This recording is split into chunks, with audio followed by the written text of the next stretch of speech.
Tara, gawa tayo ng cookies and cream float or Graham Cookies and Cream. Isa ito sa mga paninda ko at napakadali lang gawin. Tiyak na magiging mabenta rin ito tuwing summer. Binibenta ko nga pala ito online at marami na rin akong reseller at mga suki. Excited na ba kayo?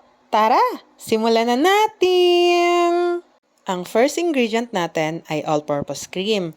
Dapat chilled overnight ito. Dahil kailangan natin itong i-beat. Sa lahat ng mga creamer na nagamit ko, ito ang mas maganda dahil malaki na at mura pa. Disclaimer lang po, hindi po ito paid advertisement. Pero hello Angel! Baka naman! Angel user here since na nag-start ako na gumawa ng aking online business. So balik tayo sa pagbibit. Kailangan natin itong gawin para mag-double ang volume nito. Mas marami kasi ang magagawa nating product kapag ibinit natin ito ng maayos. Ito nga palang binili kong hand mixer ay binili ko lang naman ito sa Lazada. Nasa 600 plus pesos lang ito. At napakalaking tulong nito dahil nung Christmas at New Year, marami akong napa-order.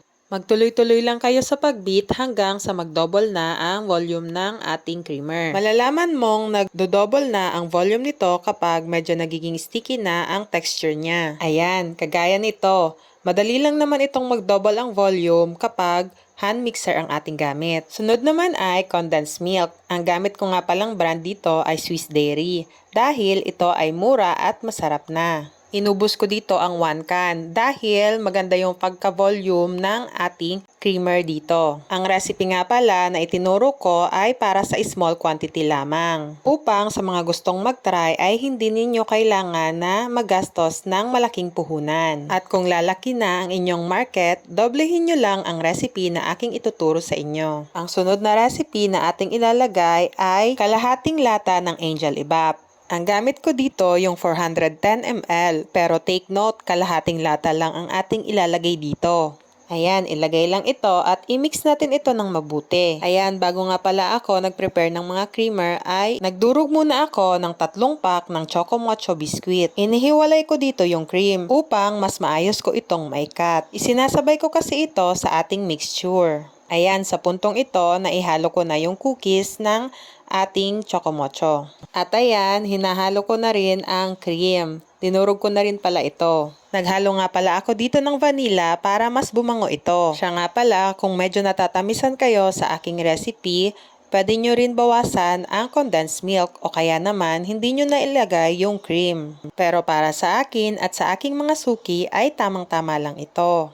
Ayan, kapag na-mix na natin ito ng mabuti, pwede natin itong ilagay sa ref ng at least 20 minutes upang hindi ito maging masyadong runny kapag in-arrange na natin ito sa ating tab. Isa rin ito sa mga technique para hindi umibabaw yung ating Graham. Kapag kasi minadali natin ito, yung Graham natin ay mag-iibabaw. Nangyari kasi ito nung mga unang gawa ko ng aking mga Graham dessert. Kaya ginawan ko ng paraan upang hindi na iyon mangyari dahil nakakahiya sa mga customer natin. So ayan, nag-prepare na rin pala ako ng aking tab upang mas madali itong gawin. At nag-ready rin ako ng cookies and cream ng pangpalaman at pang-toppings. Ganyan yung arrangement na aking gagawin. Pero nakadepende pa rin sa inyo kung anong gusto ninyo. Ayan, yung first layer natin ay graham crackers. At ang second layer ay cream mixture. I-spread lang natin ng mabuti ang ating cream mixture sa ating graham hanggang sa makoat ito ng mabuti. Sunod, naglagay ako dito ng ating pangpalaman na cookies. Nakadepende sa inyo kung gaano karami ang inyong ilalagay. Nasa 2 hanggang 3 pack ang nagamit ko nga palang pangpalaman dito. Ayan, simpleng-simple lang naman itong gawin. Sunod na layer ay graham crackers naman. Sundin lang ang proseso na aking ginagawa. Bali, hanggang 3 layer ang aking ginawa dito.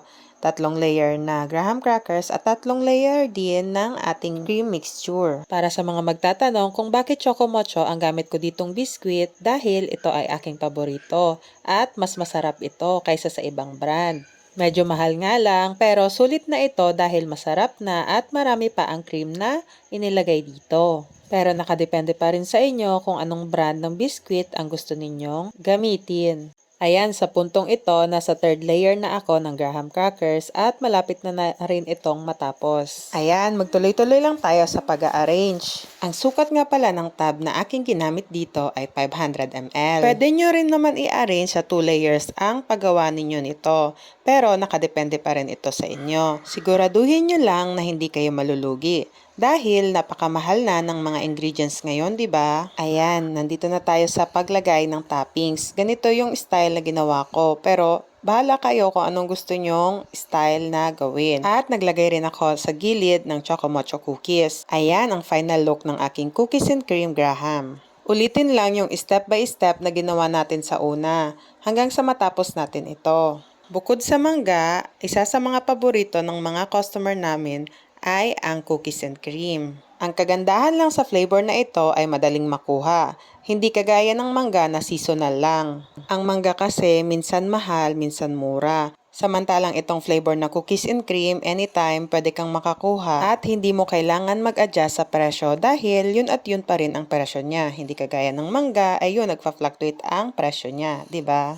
Lalo na kapag sasapit na ang Pasko, hay nako, napakamahal ng mangga dahil marami ang gumagawa ng Mango Graham. At sa panahon na iyan ay ubusan talaga ng Graham crackers. Kaya bago pa sumapit ang Pasko, dapat nakapag-ipon ka na ng Graham crackers bago ka pa maubusan sa mga pamilihan. At ayan, tapos na ako sa pag-arrange ng ating cookies and cream Graham. Nakagawa nga pala ako ng 8 tabs sa ating recipe na ginawa ngayon. Maaari nyo itong maibenta ng 80 to 100 pesos. Nakadepende sa inyong lugar kung magkano ito ninyo ibibenta. Kaya ugaliing mag-costing upang hindi malugi. Hanggang dito na lamang po, hanggang sa muli, paalam!